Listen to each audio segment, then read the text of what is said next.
বেগুনটাকে slice করে এভাবে কেটে নিয়েছি। এই যে,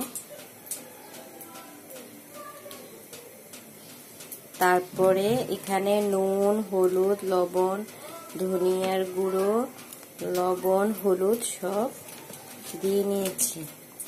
এই যে, ভালো করে মেখে নিতে হবে। এই বসিয়ে দিয়েছি, এটাকে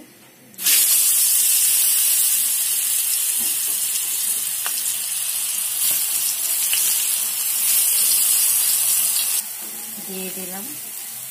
অপেক্ষা করি। ভাজা হয়ে গেছে।